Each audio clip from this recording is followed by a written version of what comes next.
What's up, grade 12s? If you've just woken up and you see on your telly Looney's on and Tracy, and we're here on a Saturday to help you with prelim exam review. Tracy, what are we doing for the Mindsetters? Hi, grade 12. Today we're looking at some chemistry review questions.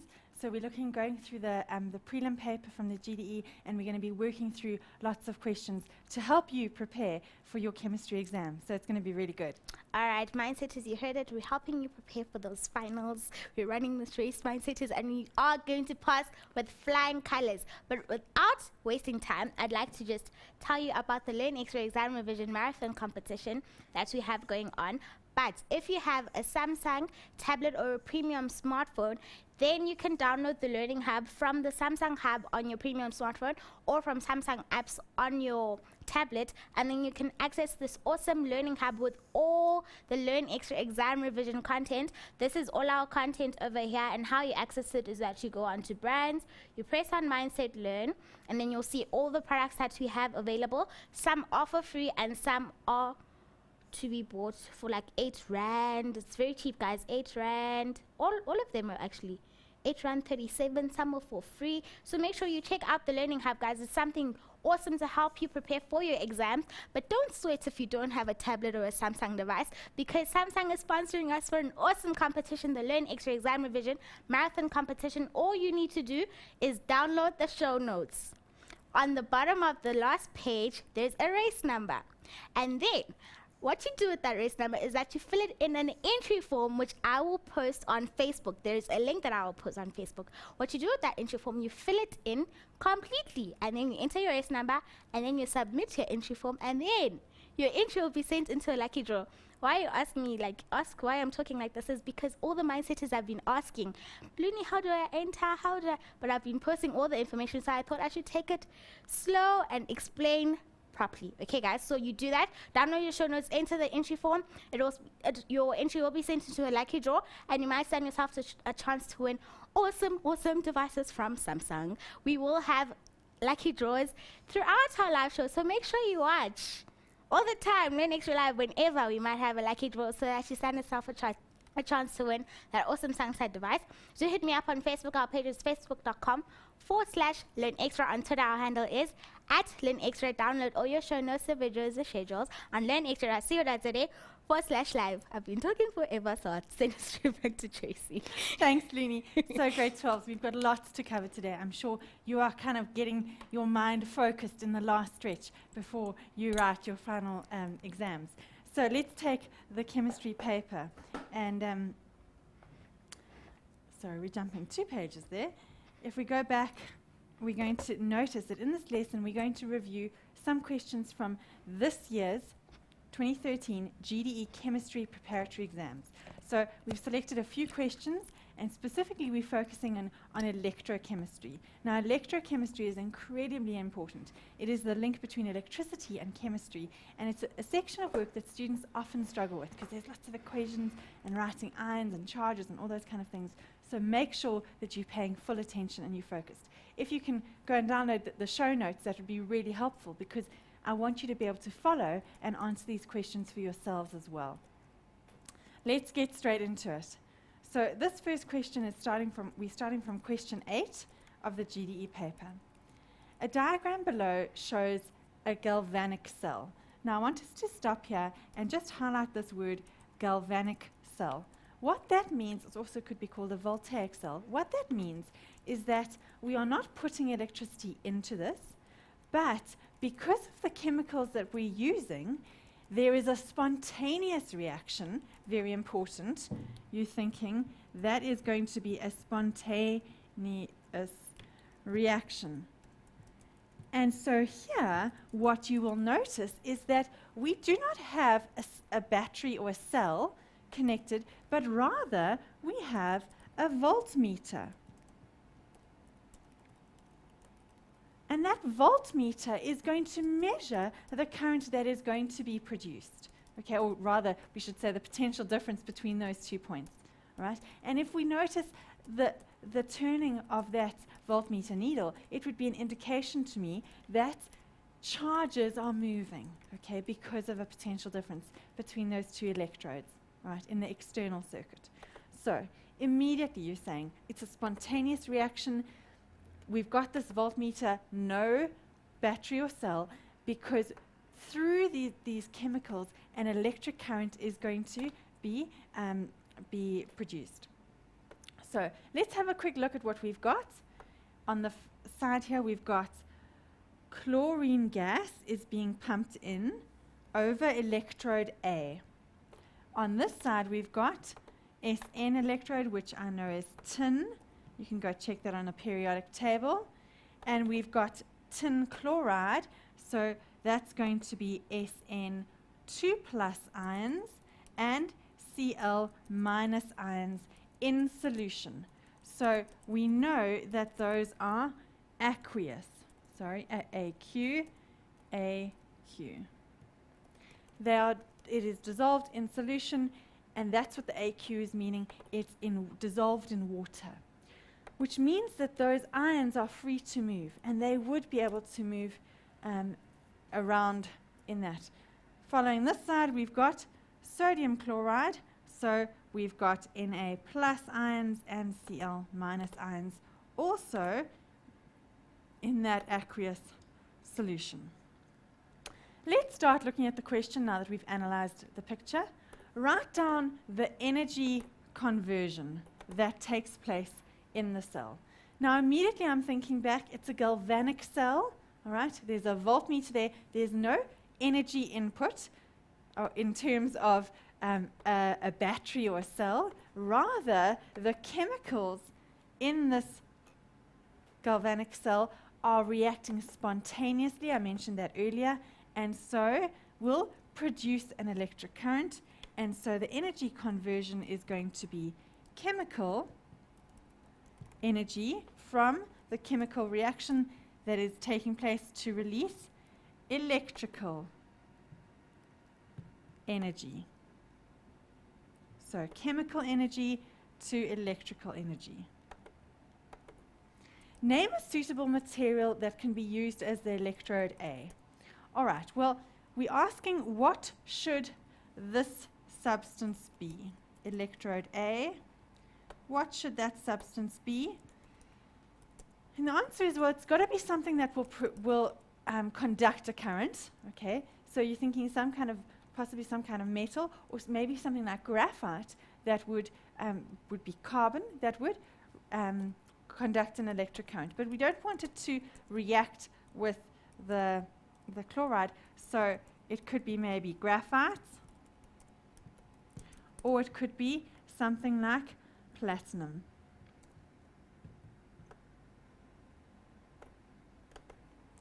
Is electrode A positive or negative when the cell is working? All right, so we know that this thing is producing a current. Is this going to be positive or negative? And that is the question. All right, well, I'm going to take that away because that's what I don't want us to confuse the issue. And we're going to look at what is taking place. Now, very important that you are now focused in on the two types of chemicals we have, because in order to answer that question, you've got to look at the data table that you've got in your data sheets, and that will help you to identify whether this is where's oxidation and where's reduction taking place, right? So I've got a table here. This is one of the two tables that you've got. This is table 4B. And I'm using it. I like this one specifically because I know it's got lithium at the top, and I know that will be most easily oxidized. So I'm going to scan down, and let's try and find. Here we have tin. So I'm circling that one. And the other one that I'm looking for is chlorine. Going down, there it is. Those two. Now, right at the bottom here, I'm seeing Cl2, and that is what I have there. So I'm going to write here Cl2 plus 2 electrons forms Cl minus, but with a big 2 in front. Going back, have a look at it. Cl2 plus 2 electrons, forward reaction and reverse reaction would form 2 Cl notice it's a reversible reaction, but what do I notice? It's right at the bottom of the table, and this table says to me increasing oxidizing ability, which means the chlorine, Cl2, is going to be very easily reduced. It would very happily gain electrons and be reduced to form Cl- ions. Okay? Now I want you to think about that. We know, just from the halogens, that chlorine has 7 valence electrons, right? Just from where it is on the periodic table. It's got 7 valence electrons. It really wants to gain an extra one, all right? And so it's quite easy to tell that that one will be very easily reduced. In comparison, looking up to this table, I happen to be starting with the tin. Will that be easily oxidized? Yes, it will. The negative also tells me that it will be very willing to give away electrons. So if I go back to the setup that I have here, tin we had was Sn would be very happy to form Sn2 plus and give away 2 electrons. Right? Notice those 2 equations I just took directly from the data sheet. Okay? Those equations are on the data sheet. You're not having to memorize them. You go and find them. But you have to understand how those tables work. All right? So here we have chlorine very willing and able to gain electrons. What is that going to mean? Is that going to mean oxidation or reduction? That is going to mean reduction. It's willing to take up electrons. What about the tin? Well, it's going to be kicking out electrons happily. So it's going to be oxidation. What does that mean in terms of the electrons and which electrode is which? Well, we have that something is willing to gain electrons. If you think back to a battery, where are electrons gained? They would be gained at the taken up at the positive terminal, and they would be kicked out at the negative terminal. So what we're saying here is this one would be positive, and that one would be the negative electrode. Does that answer our question? Let's go to it. Is electrode A positive or negative? A, we said, was positive.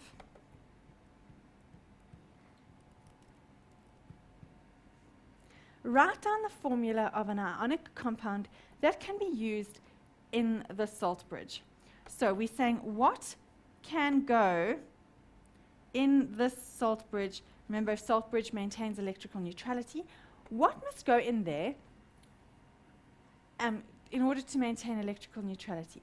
The issue here is you want to be able to have the flow of ions between them. So we can't have something that's going to form a solid and clump up. Okay? It's got to be able to allow for the movement of ions.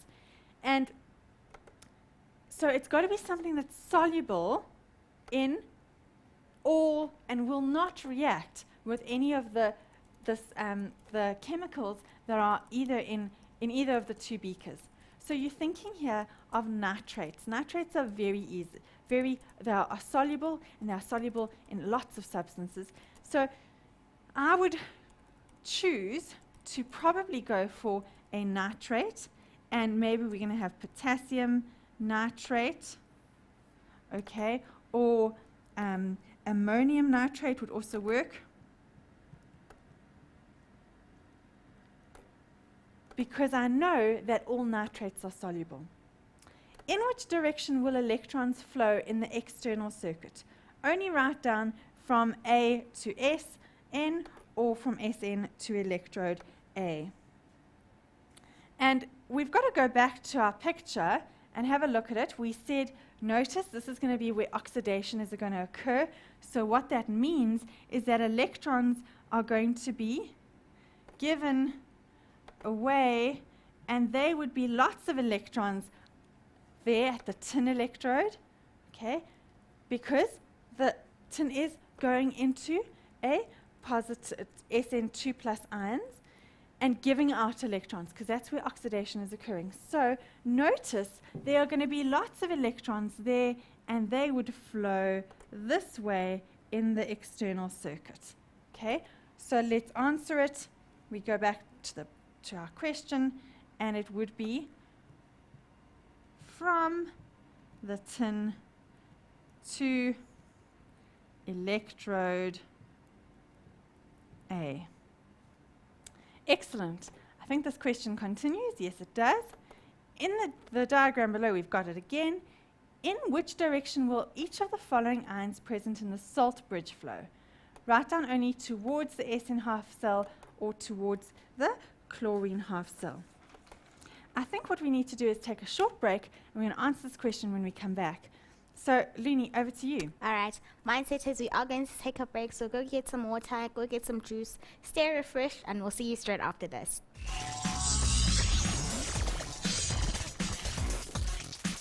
Welcome back, Mindsetters, from that break. So glad to have you tuned in. See a lot of you on Facebook are having fun and you're rolling with us with physical sciences with Tracy. So Tracy, Yes? let's not waste any more time. Thank you so much, everyone. Well, Mindsetters, listen up. We're going to continue through this question, and the question was asking us, in which direction will the ions move? So I'm going to go back to our picture that we've just been scribbling all over, and I want us to recognize that as the reaction continues, more and more of those are going to be in solution, SN2+, okay? And on this side, we are forming Cl- ions. So there are going to be more and more Cl- ions in the first beaker, okay? That means that if we want to maintain electrical neutrality, okay, we have to keep this balance by allowing ions to move. So if I go across here, we said which direction will the following ions be present in the salt bridge flow? Which way will anions flow? Now, anions are negative ions, so which way will they flow? They're going to flow towards the SN half cell. So they will flow towards the tin half cell. Where will the cations flow? The cations are positive ions, okay, and the cations will have to flow towards the Cl- or the chlorine chlorine, and we need to take that negative away. Cl2 half cell.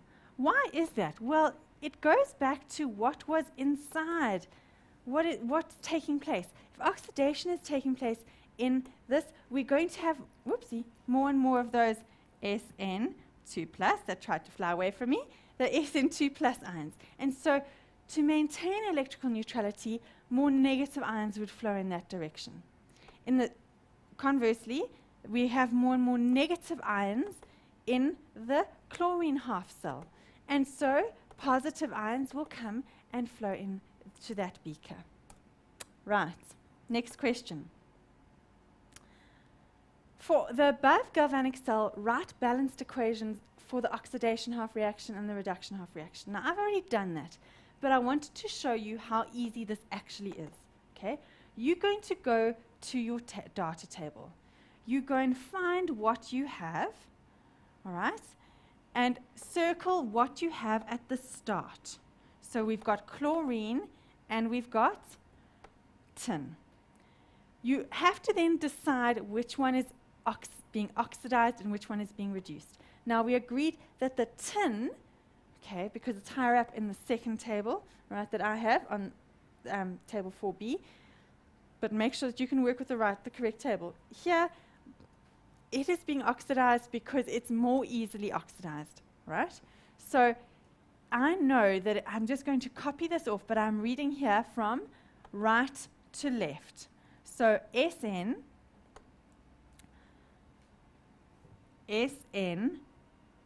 forms, forward arrow, SN2+ ions plus 2 electrons. I just copied that off the table, reading from right to left. The reduction half reaction, I started with chlorine, Cl2. It gained 1 electron each, so forms 2 Cl minus ions, right? Now what I want you to look at very carefully here, remember those were just copied down, and instead of the double arrow, I had to decide on which way it was going, okay? I want you to notice here, when you write these equations, hint to self, note to self, the charges must be the same on either side. So let's have a look at this first one. What is the overall charge on the first equation, the oxidation reaction? On this left-hand side, notice charge is equal to 0. What about the right-hand side? Here I've got 2 plus 2 electrons, which is 2 plus and 2 minuses. So overall charge is equal to 0. Do you recognize that? That's a little hint to you to notice that you're checking that you've written down the charges correctly. The charges must be equal on equal sides, okay, because we've got conservation of charge. What about the next one? Here I've got no charge plus 2 electrons, so on this one, charge is equal to minus 2, or 2 minus, is equal to 2 minus. What about on this side? I've got 1 minus, but it's multiplied by 2. So overall, my charge is also 2 minus. Hint, note to self, NB, please watch out. Your charge must balance. Okay? When I say charge must balance, watch left-hand side, right-hand side must be the same. Otherwise, you made a mistake somewhere. Let's keep going. The net cell reaction. Now, this is very easy to do if you've got those first 2 steps right. Okay? The 2 half cells. Because all you're going to be writing is the left-hand side altogether and the right-hand side altogether. And then make sure anything that's on both sides, like the electrons, we don't have to write out. So, I want to give myself a bit of space, and I'm going to go right to the bottom here, okay? And I'm going to once again write down these 2 reactions. It was Sn forms Sn2 plus 2 electrons. Overall charge is balanced. Next one, Cl2 plus 2 electrons forms 2 Cl minus. Okay? Excellent. Now I want to put everything down on the left-hand side. So Sn plus Cl2 plus 2 electrons forms,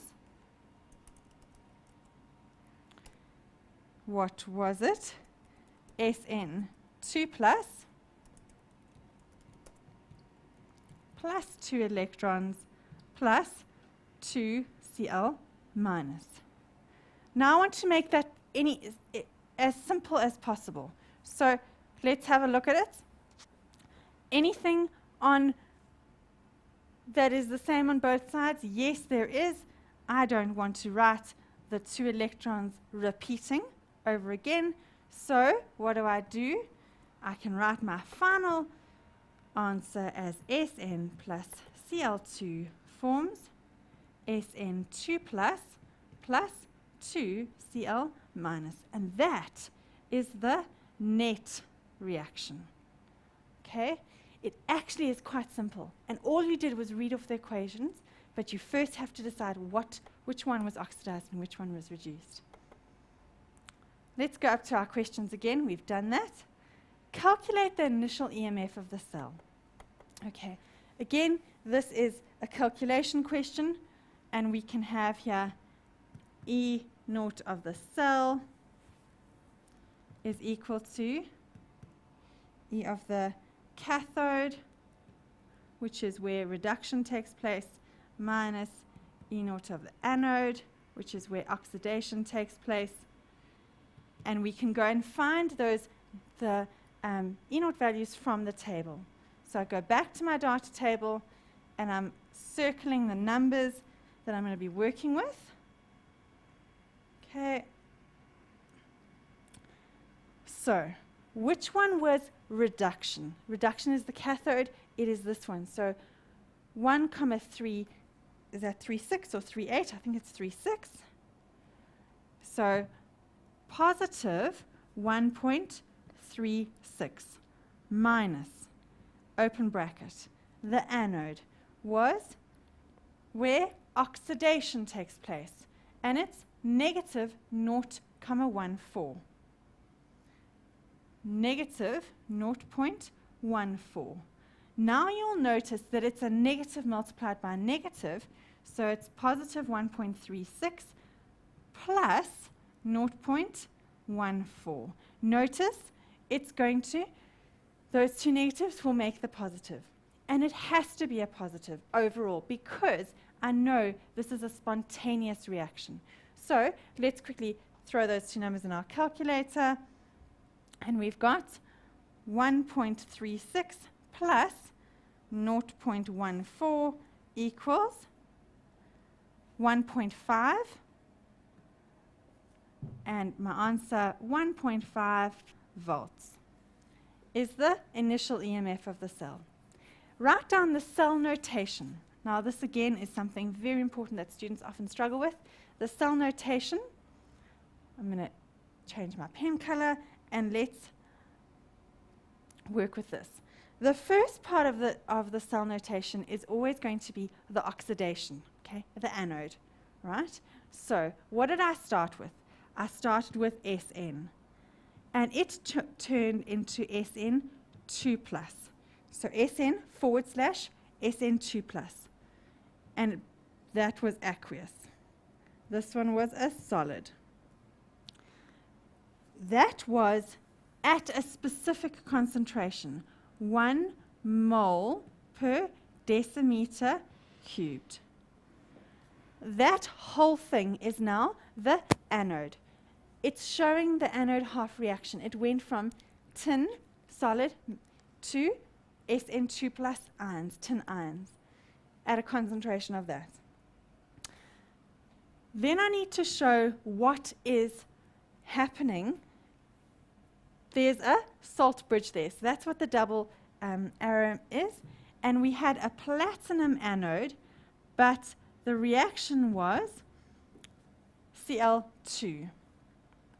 I'm just going to platinum, Cl2, and it was in the gaseous state. That pressure was 1 atmosphere of pressure. Why am I doing this? Well, because I'm wanting to show the standard conditions in the whole half, the cell notation. And that turned into Cl- ions, and they were aqueous. Have I got everything there? One more thing, it was at 1 mole per decimeter cubed. It looks like a lot, but really it's just a shortened way of writing out a whole bunch of information. The anode half reaction at its concentration, the cathode half reaction with its pressure and its concentration.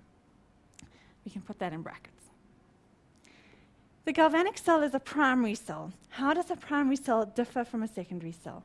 Well, a primary cell cannot be recharged.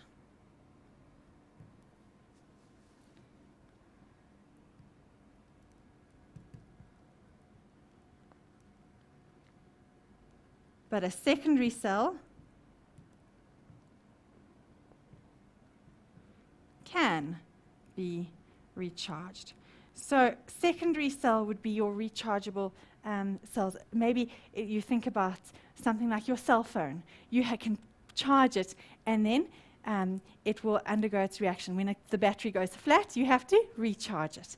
And it's so the whole chemical conversion can be reversed in order to undergo multiple reactions. I really hope grade 12s that this long question, because it is a challenging question, has really helped you. We're going to go through lots more types of questions similar to this, but I think this galvanic cell was quite tough. Make sure that number one, you can write down half reactions, that you can identify oxidation and reduction. Remember, reduction is gaining of electrons, oxidation is losing electrons, giving away electrons. We've got one more short part to this question, and then we need to take a break. If the mass of one of the electrons decreases in mass by 11,9 grams, calculate the mass of chlorine gas that has reacted. So we need to look at number of moles is mass over molar mass. We've got the mass that it was lost by, 11,9 grams. And I need to know the molar mass. The molar mass of which electrode would decrease in mass. That would have to be the tin. And Looney, can I ask you to check for me, what is the molar mass of tin? Okay, well, on the periodic table, it's 118.71. Okay, I'm going to round that off to 119, because I think we can. Remember, use the data sheet that is given to you, the periodic table that's given to you.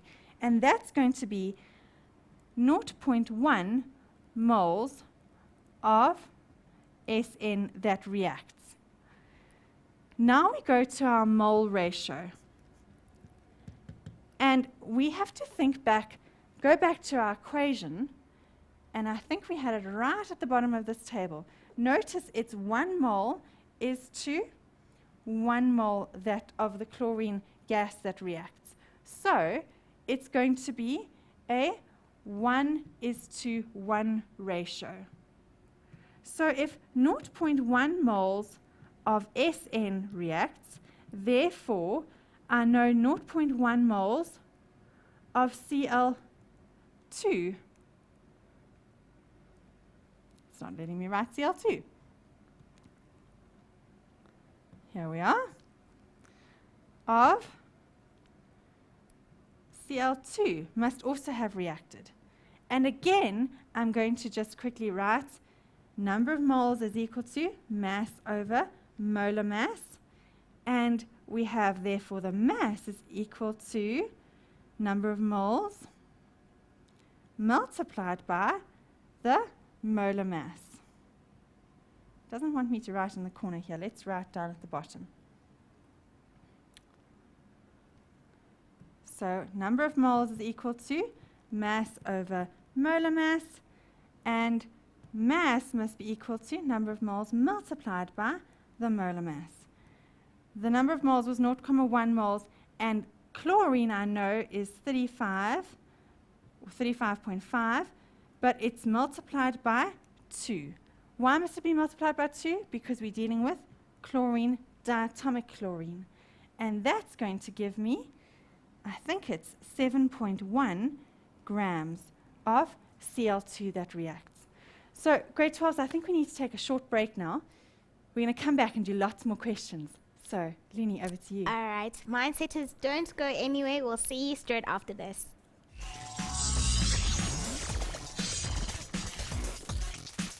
Welcome back, Mindsetters, from that break. I hope you guys are enjoying the show because Tracy is so awesome at explaining all these chemical, molar, and everything.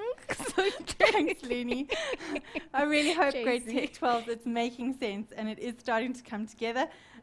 We've got plenty of questions to get through. Let's keep going. The diagram below shows an electrochemical cell used to plate a copper bracelet with silver. So that's quite useful. We are talking about here electroplating, all right? Using an electric current to plate this thing with silver. Immediately, I'm noticing here I have a battery. That is important. So what type of cell is this in comparison to the one we've just done?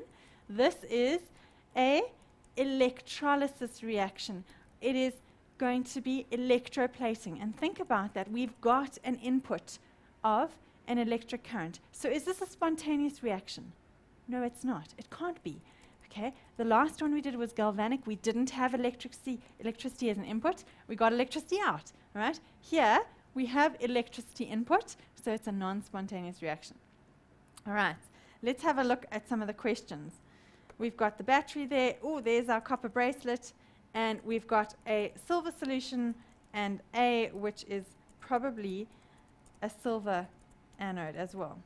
A silver electrode. Write down the name of the process during which the copper bracelet is coated in silver. So we could speak about its electroplating. That would be fine. You could also say this is electrolysis. Which one, A or B, and B is the bracelet, go back to it, B is the bracelet, A is this electrode, is the anode of this reaction? Support your answer by writing the half reaction that takes place at the anode. Now, the anode, you are always thinking anode is oxidation. Anode oxidation, cathode reduction. Have you heard of that little phrase, red cat? Okay, red for reduction, cat for cathode. Cathode reduction, anode oxidation. So, if we have a look at it, we've got, let's analyze the scenario a little bit. What do we want to happen at the bracelet? Well, the bracelet, if I draw it there, we want silver to go onto that bracelet. So what reaction do we want to happen there? Well, surely we want ions, Ag plus ions, to gain an electron to form Ag solid metal, silver, right? Whereas this one is Aq, aqueous. We want for the ions in solution to go onto and solidify around this copper bracelet. And that makes sense, doesn't it? Because we want it to be silver plated. Well, what process is that? That process is going to be reduction. How do I know that? Well, it's going to be taking up one of the electrons. So that has to be reduction, which means, and that was all happening at B. At A, therefore, and A is this part here, okay, it must be that Ag is going to form Ag plus ions that are aqueous by kicking out an electron. Okay, so solid going into aqueous, right? That process is going to be oxidation. So if I go across to this question, and let's see if we can answer the question, which one, A or B, it's definitely A, not B, is the anode. So A is the anode, and it's the oxidation reaction. And the oxidation reaction would be written Ag solid forms Ag1 plus an electron. Now you might say, and that was aqueous, you might say, well, where did you get that, Tracy? I got that from the data sheet, okay? And I can go and find it. There it is. This is the reaction that we're looking at, and we're specifically looking at Ag forming Ag1 plus an electron. So I read it off the data sheet. Write down the reduction half reaction. Well, I've done that already. The reduction half reaction is going to be, we said it was going from Ag plus, it gained an electron to form Ag solid. Now notice what I'm doing there is literally writing this, the same, in this case, the same reaction both directions, but I'm working with these and checking that I'm writing that the charge is balanced on both sides. Remember I said to you, that's a hint for you that you know that you're doing this correctly. The charges must balance.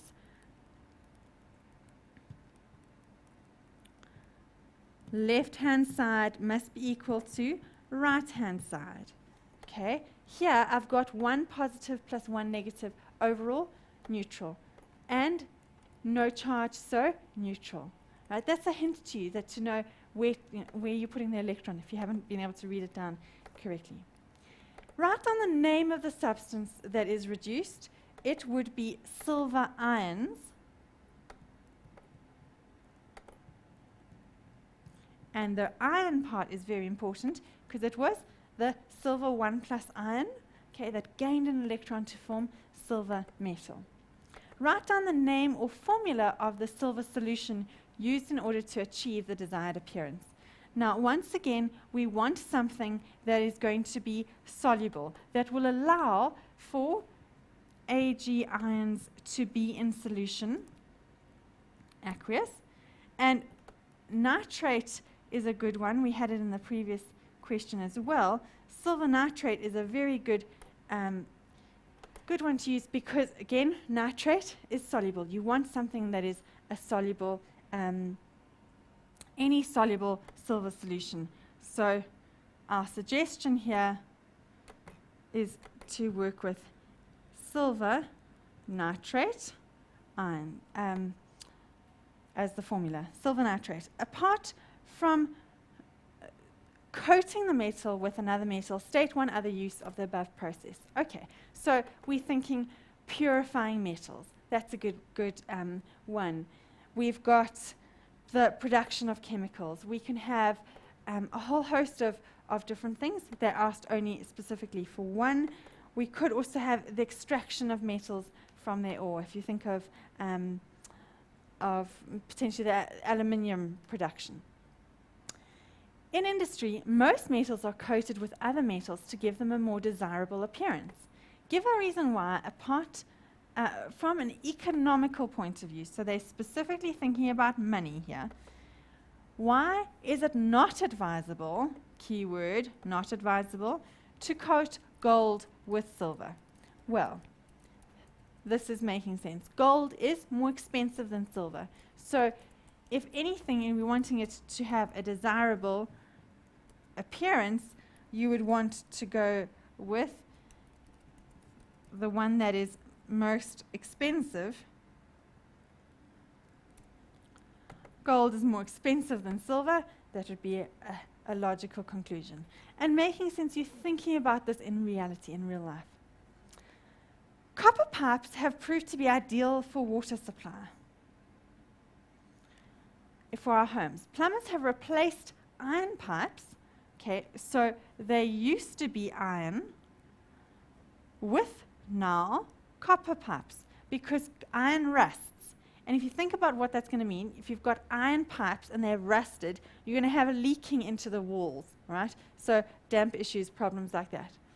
Iron rusts when exposed to oxygen and moisture. And obviously you're going to have, if water's going through these pipes, there's going to be plenty of moisture around. Refer to the relative strengths of reducing agents to explain why iron corrodes quicker as in comparison to the copper. So once again, I'm going to go to this table, and I want to find copper. Okay. There's one copper, there's another copper. Let's pick this one. And we want to speak about iron. Now again, there's going to be a multiple iron. There's one here. Let's go with the 2+. Doesn't really matter because I will notice that all the iron ones are higher up on this table 4b, in comparison to copper. So what does that mean? Well, that means that if we look at this table, all right, and sorry, I've gone too far here. This is increasing oxidizing ability, so the ability to be reduced, whereas on the other side, that is increasing reducing ability. Therefore, the higher up on the table, the easier it is for something like iron to be oxidized. Okay, so if it's increasing reducing ability, it's causing something else to be reduced. How is it doing that? Well, it itself is oxidized. So we need to go back to our answer here and say Fe is easily oxidized. No. Dized. Okay. Why do I know that? Because it is a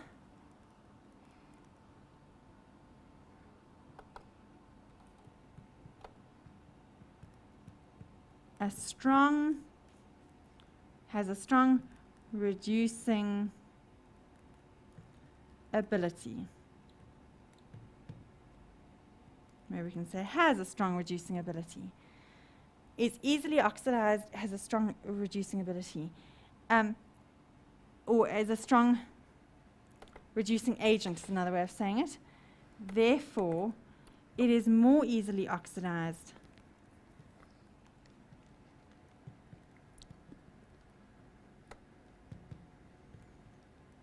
than the copper, the Cu.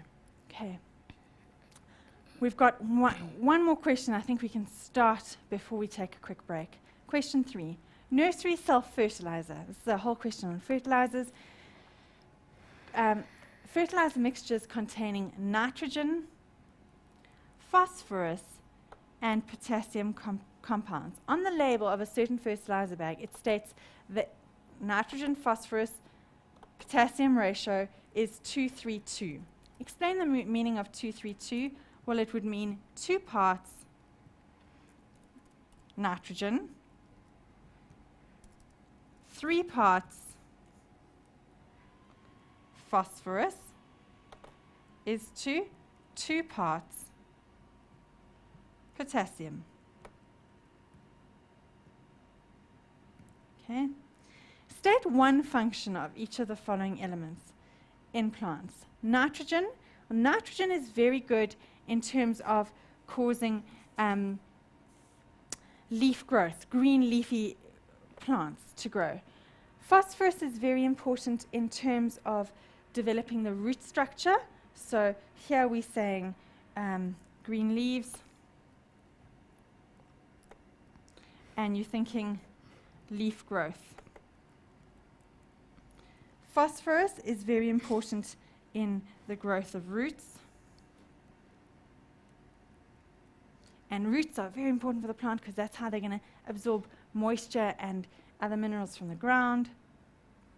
And potassium is helpful in flower and fruit production.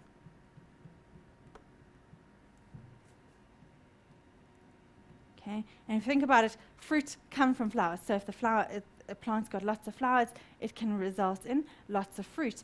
And so for a farmer who's trying to make sure he's got lots of oranges, for example, he wants lots and lots of buds to develop so that they can develop lots of fruit.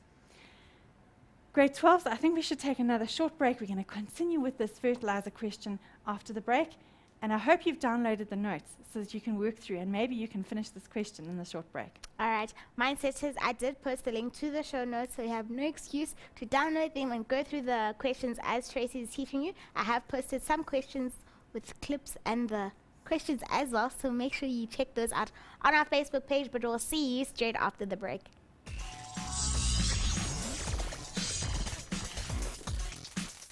Welcome back, Mindsetters, from a very short break. I hope you guys are still enjoying the show.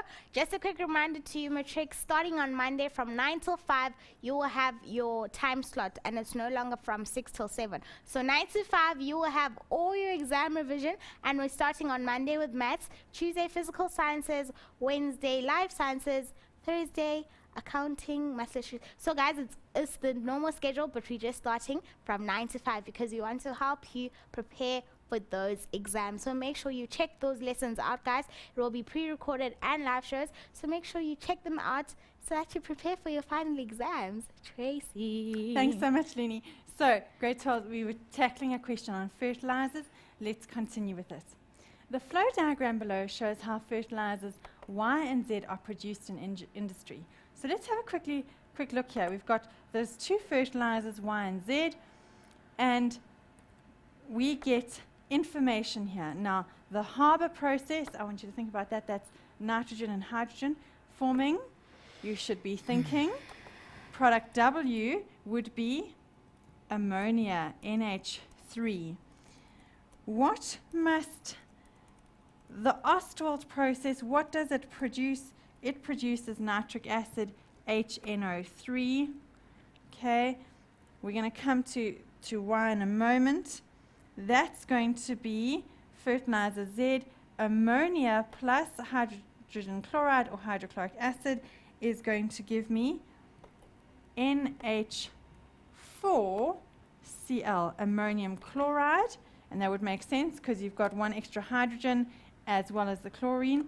And fertilizer Y, well, that's ammonium nitrate, so NH4NO3.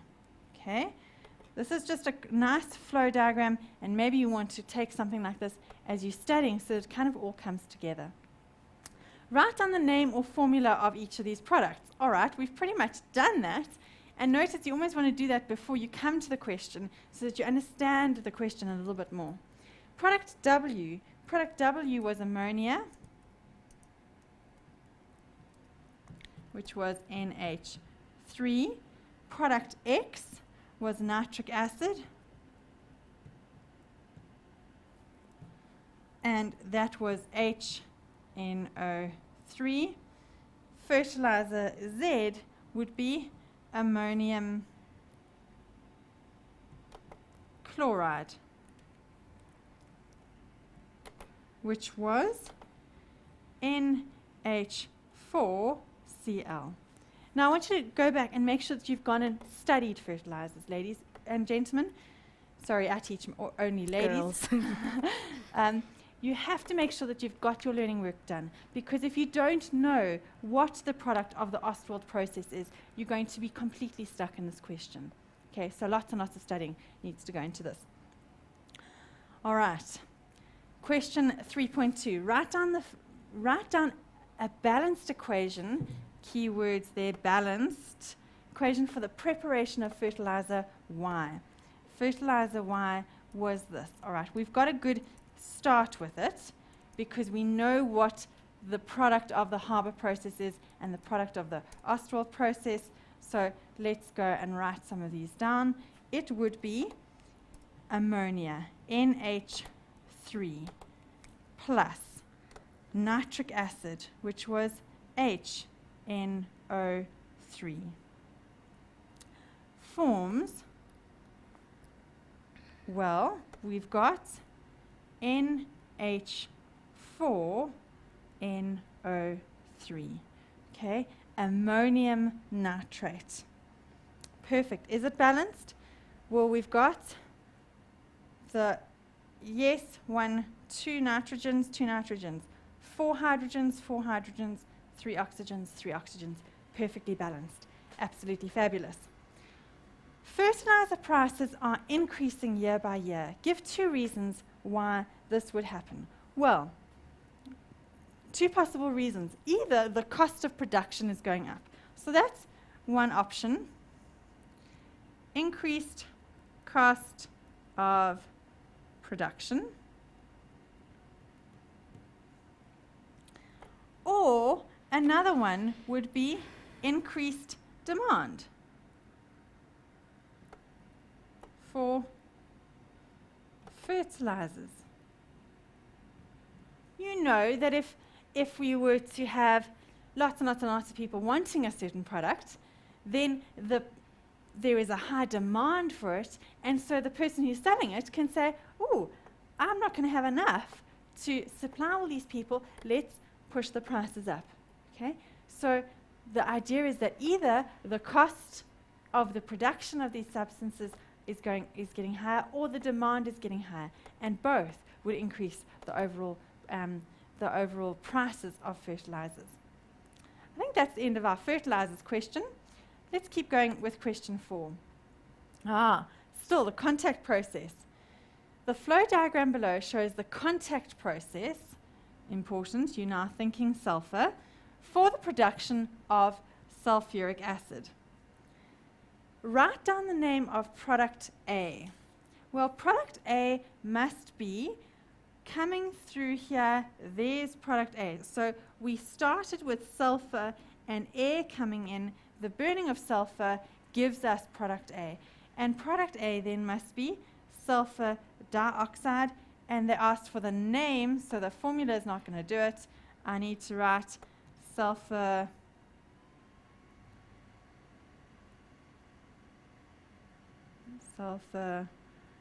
dioxide. The memo here would also accept sulfur 3 oxide, sulfur 4 oxide. The catalyst used in the contact process. Again, this is some learning work you need to go and make note of. It is vanadium pentoxide. Step B consists of 2 steps. Firstly, SO3 gas is dissolved in concentrated sulfuric acid, and then the resultant product is added to water. So it's first added to concentrated sulfuric acid, and then step 2, it's added to water. Name the product that forms when SO3 is added to sulfuric acid. It could be oleum. You could also describe pyrosulfuric acid, or even fuming sulfuric acid. Why is SO3 generally not added directly to water? So why not just, why do it in 2 steps? Why not just throw it all in 1 step? Well, the reality is this is a very highly exothermic reaction. And what does that mean? If it's an exothermic reaction, it's going to release lots and lots and lots of heat. Okay? So I'm saying here, it releases heat. And that would mean that it's very, very difficult to control, because it would speed up the rate of the reaction, okay, and it would be much harder to control. So make sure that you think this through. It's a highly exothermic reaction, and it would release a lot of heat. Therefore, difficult to control or dissipate the heat. Next question. In a moment. Sorry, I think I've gone too far. There we are. We are now moving on. A simplified diagram of a cell used in the chloralkali industry. Now, chloralkali industry, very important, where we're speaking about chloro and alkali. You're thinking NaCl brine that is being separated into chloro, which is chlorine, and an alkali, sodium hydroxide. Right, very important process. Again, it's an electrolysis process. Concentrated sodium chloride solution, also called brine. So you've got NaCl aqueous is coming in. Okay? There is an electrode X, chlorine gas is bubbling off. Cl2 gas is bubbling off. Gas A is also going to be bubbling off. There you've got a porous membrane in between, and out the side here you've got sodium hydroxide, which is NaOH solution. Write down the name of gas A. Well, gas A must be hydrogen gas. H2. So the name is what they're asking for, and it would be hydrogen gas. Remember, they've asked for the name, not the formula. Is electrode X the anode or the cathode? Give a reason for your answer. Well, let's have a look at it. You've got chlorine gas bubbling off. So the reaction that must have occurred here is that chlorine ions gave away electrons, kicked out electrons, and formed chlorine gas. Let's try and write an equation for that. It would be Cl2 formed, sorry, wrong way around. I'm going with the opposite reaction. It would be Cl minus ions formed Cl2 gas. How did it do that? Well, each one kicked out 2 electrons. So I had to have started with 2 at the beginning. Once again, grade 12s, this is not something you have to memorize, although it might be useful. I would certainly for your finals. But you could come along to this equation. We had it at the beginning. You're going to be starting with Cl2, Cl minus, and it is going to be oxidized, reading from right to left on this table. So we are asking, is electrode X the anode or the cathode? Now, the anode is always where oxidation occurs. The cathode is always where reduction occurs. So which one would this be?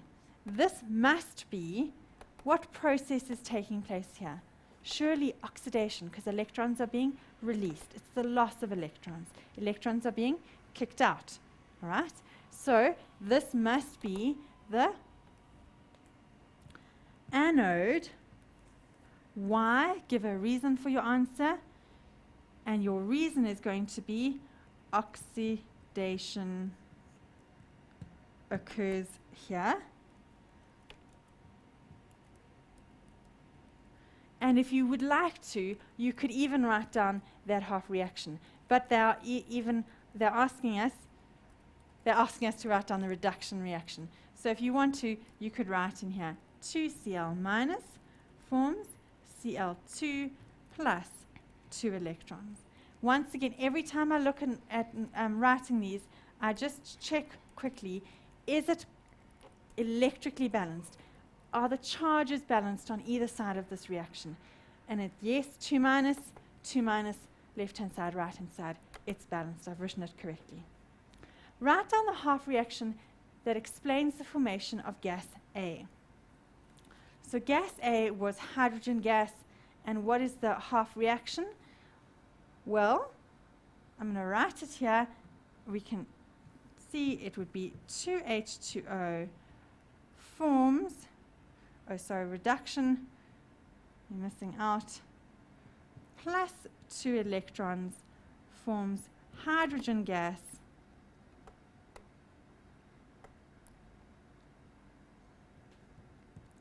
H2 gas, plus OH minus, and I think there are 2 of them. Okay, that is the half reaction. Let's go and see where we got that. It would be somewhere near the middle here. There it is. The half reaction that I'm using. And I want you to make sure that you can write those out and identify this is going to be reduction. Notice it's gaining electrons. So here I'm reading from left to right on this table. Looney, I think we should take a short break. We've got lots of charges and ions and all those things going on in our heads. Make sure that it's settled and make sure that you've got this correctly. All right. Mindsetters, remember, if you don't get to your questions during the show, we do have a help desk. We have an app on Facebook. I just posted the link on our Facebook page. And we also have www.mindset.co.za/help desk. So send all your answers through there, your questions, and then you will be answered shortly. So with that said, let's take a short break.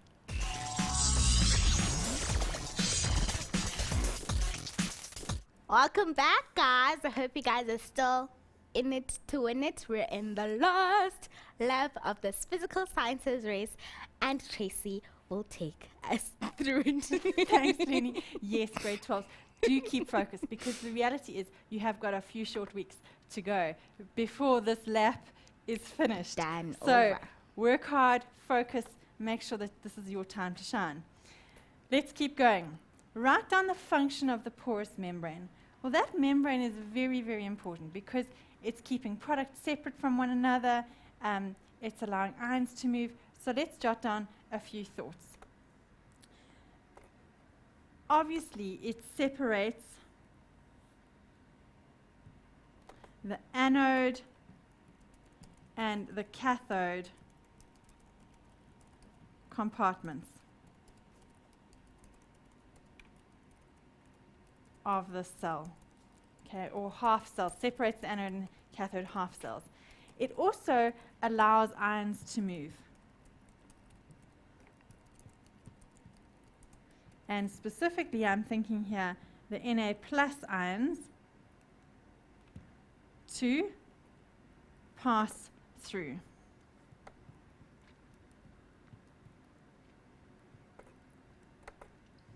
But it does not allow the Cl minus ions to pass through.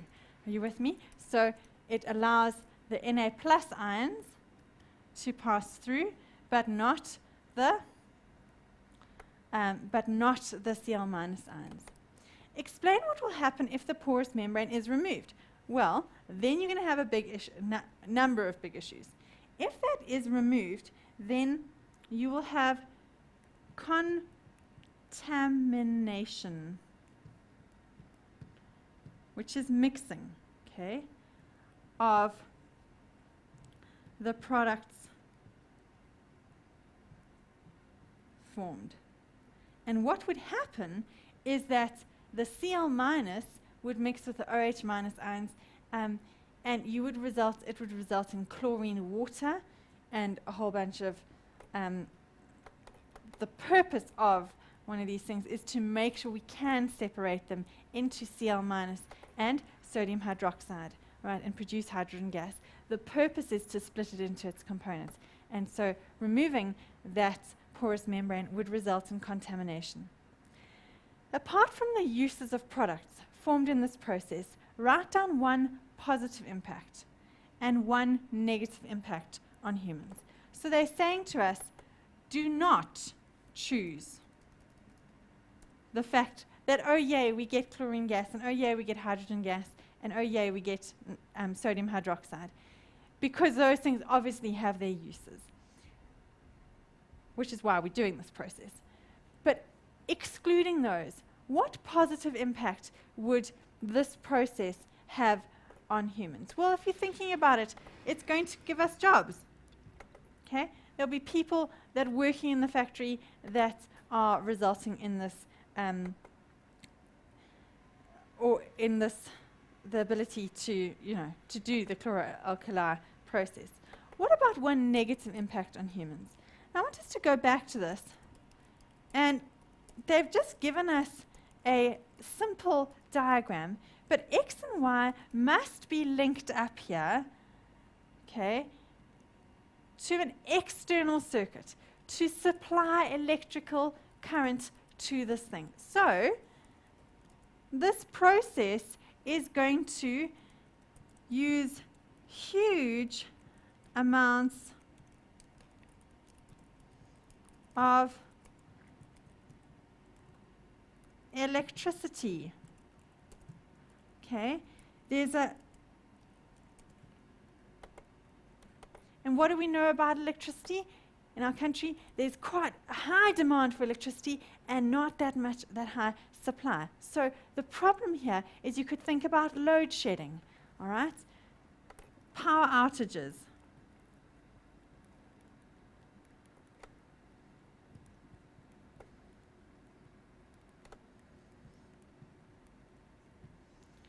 Okay, maybe you want to think about how much space a chloralkali plant might take up, okay? And you could think about, so that would be one option. If you want to think about land use, the chemical plant would take up space.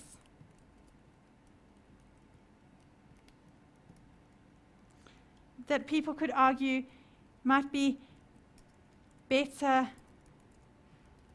used for housing, okay, or something else like that.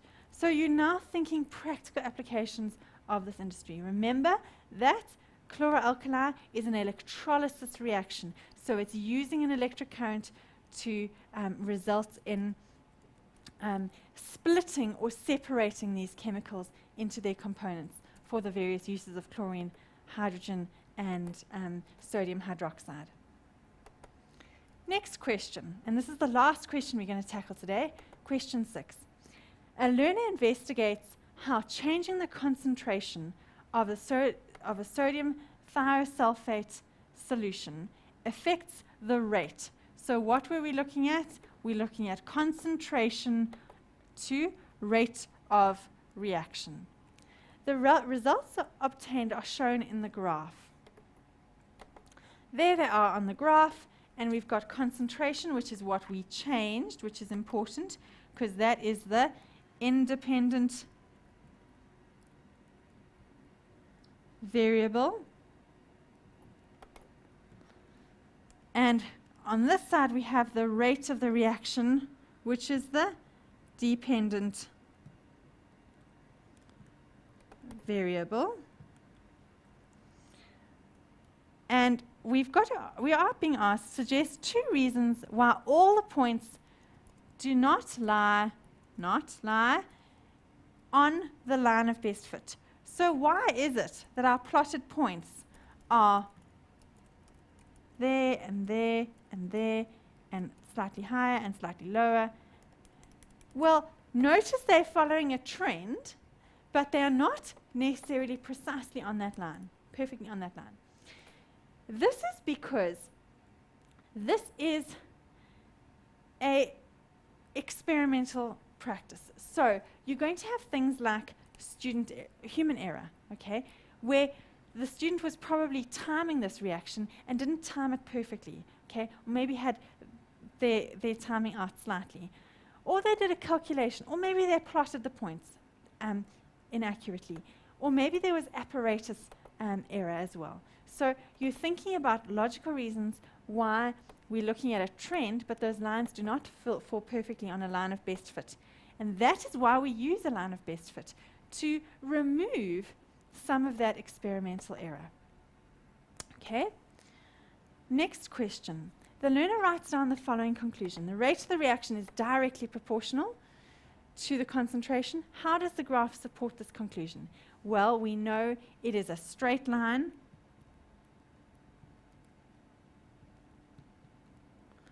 through the origin. In grade 12s, I really hope that that has helped to explain a lot of questions for you. I will make sure that I answer some of the questions on the page, but I really hope that you study hard and that these exams are a huge success for you. Thanks so much, and goodbye from me. All right, Mindsetters, thank you so much for tuning in. Thank you to Tracy for giving us a great lesson. Make sure you do stay tuned, because after this we've got our Girl Megs with Life Sciences at 12 and Maths Literacy at 1:30.